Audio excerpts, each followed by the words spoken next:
जाजपुर जिला छतिया स्थित चुआ पड़िया 7 दिवसीय हस्ततंत्र बयन शिल्प तथा पुस्तक प्रदर्शनी मेलार शुभारंभ होइछि। प्रदर्शनी मेलार वरिष्ठ स्तंभकार मिहिर प्रताप दास सभापतित्व करथिया बेले सन्ध्यारे गो कंडिका साहित्य संसद सभापति रमाकांत जेना मुख्य अतिथि भाव जोगदे प्रदीप प्रज्वलन कर शुभारंभ करथिले। विशेष भाव में पल्लीश्री प्रदर्शनी मेलार 80 रु ऊर्ध्व विभिन्न स्टल पड़िथिया बेले बहु आकर्षणीय कारुकार्यर सामग्री देखा मिली। एक प्रदर्शनी मेलार शुभारंभ होता बेले विभिन्न प्रकार गृह उपकरण प्रस्तर शिल्प बयन शिल्प सूक्ष्म बेत वंश कारीगरी सामग्री संभार देखा मिली।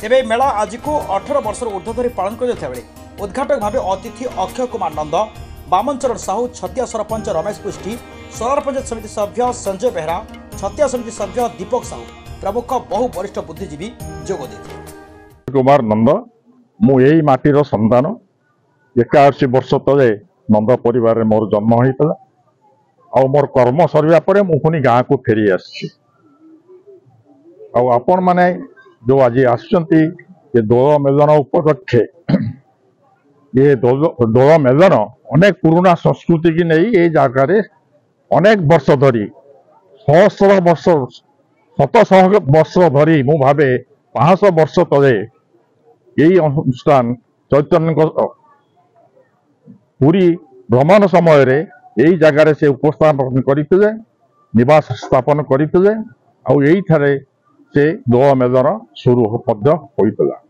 आज आ बढ़ी बढ़ी कि स्तर में आसी कमिटी बढ़ी तरुण गोष्ठी ये गाँव तरुण गोष्ठी निजर प्रचेषार आगे पुणी पुनर्जीवित कर रखिंट तेणु से ग्रामवासी तरफ धन्यवाद पाइबा उचित। आपण मैंने या जो प्रचार और प्रसार करुँच धन्यवाद दूसरी। मु रमाकांत जेना गोकर्णिका साहित्य समाज सभापति प्राक्तन सदस्य ओडिशा साहित्य एकाडेमी एवं ओडिया युवा लक्षण पूर्वतन सभापति।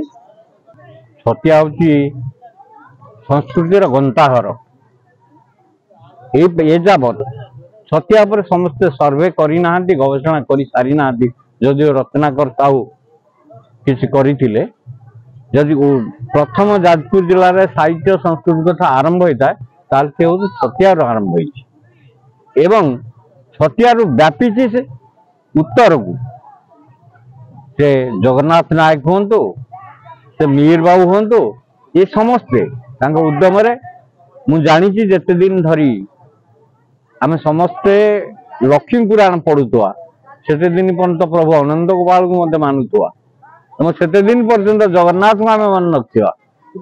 साहित्य और संस्कृति धर्म ये तीनटा समन्वय हूँ छतिया।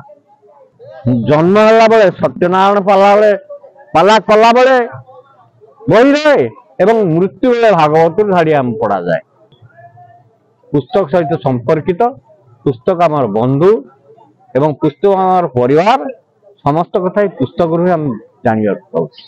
चंडीखोलू ब्रजगोपाल दास को रिपोर्ट संभव टीवी ओडिया।